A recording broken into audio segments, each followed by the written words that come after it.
Good morning, তোমরা সবাই কেমন আছো? আশা করি সবাই ভালো আছো, সুস্থ আছো। আমরাও খুব ভালো আছি।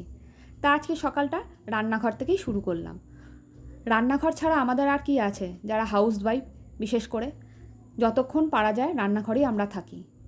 এবার এটাকে তোমরা ভাববে যারা ওয়ার্কিং ওমেন তারা কি রান্না করে না? নিশ্চয়ই করে। কিন্তু ঘরে থাকলে মেয়েদের মনে হয় শুধু রান্নাই করতে থাকি, রান্নাঘরেই শুধু টানে। এই কাজ সেই কাজ রান্নাঘর থেকেই হতে থাকে। আর দেখো এই ভিডিওটা কিন্তু উল্টো হয়ে গেছে, জানি না কী করে হলো, কিছুতেই সোজা করতে পারছি না। তা যাই হোক, এর জন্য আমাকে ক্ষমা করে দিও।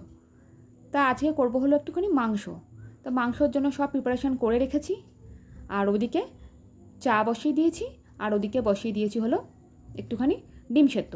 আর গুনগুন আর মিঠি বেরিয়ে গেছে হলো একজন স্কুলে একজন কলেজে। মিঠিকে আমি দিয়ে চলে এসেছি। আর গুনগুন বলতে তো তোমরা বুঝতেই পারছো কে। আর এই দেখো আমি এখন কড়াইতে তেল দিয়ে দিলাম, দিয়ে এবার যা যা করণীয় তাই তাই করব। আজকে একটু পাতলা করেই ঝোলটা করব, কেননা মিঠি আবদার করে গেছে, মা আজকে আর আমি কিন্তু কষা কষা খাবো না, একদম পাতলা করে করব। আমি ঠিক আছে, তাই হবে। তাহলে চলো এই রান্নাটা করতে করতে কিছুটা আমরা গল্প করে নিই। আজকেও করব ঘরের কিছু কাজ।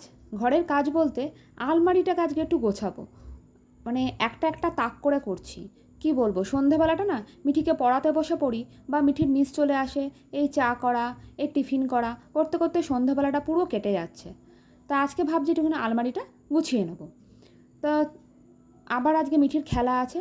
মিঠির ওখান থেকে বলেছে যে এখন একটুখানি ওকে আরেক দিন করে এক্সট্রা শেখাবে, কিছুদিন শেখাবে, কেন ও তো অনেকটা দেরি করে ভর্তি হলো। তাই বলেছে 2 দিনের জায়গায় 3 দিন করাবে। তা আবার রেস্ট নিয়ে ওকে নিয়ে আবার বেরাতে হবে। তা দেখো এখানে চলে এসেছি।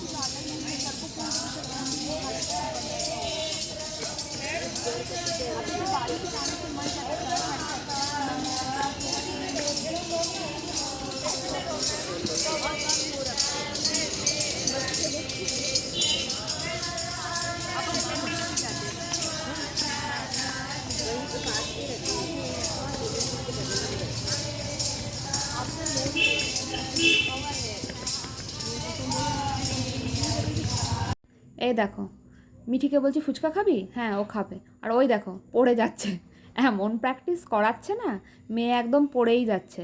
খুব প্র্যাকটিস করাচ্ছে, কি বলবো, খুব ভালো প্র্যাকটিস করা। অবস্থা দেখো ঘেমে নিয়ে চান, শরীর আর দিচ্ছে না। ঠিক হয়েছে, এমনি করেই প্র্যাকটিস করতে হবে, এত কুড়ে না তোমাদের আর কি বলবো। তা যাই, ঘরে গিয়ে আবার চাউমিনও করে এসেছি, ওদের 2 বোনকে দিয়ে দেবো খেতে। তা এ দেখো গুনগুনের খাওয়া হয়ে গেছে, নিয়ে ও শুয়ে পড়েছে। ও আর কলেজ থেকে এসে এত ক্লান্ত, কি বলবো। আর এদিকে ওকে বললাম একটু খেয়ে নে, মিস আবার চলে আসবে। তা সেই জন্য ওকে খেতে দিয়ে দিয়েছি। খেতে চাইছে না, ফুচকা খেয়ে এসছে, বেশি খায়নি, কয়েকটা খেয়েছে। তা তো বললাম তুই একটু খা আর খেয়ে দে পড়তে বস।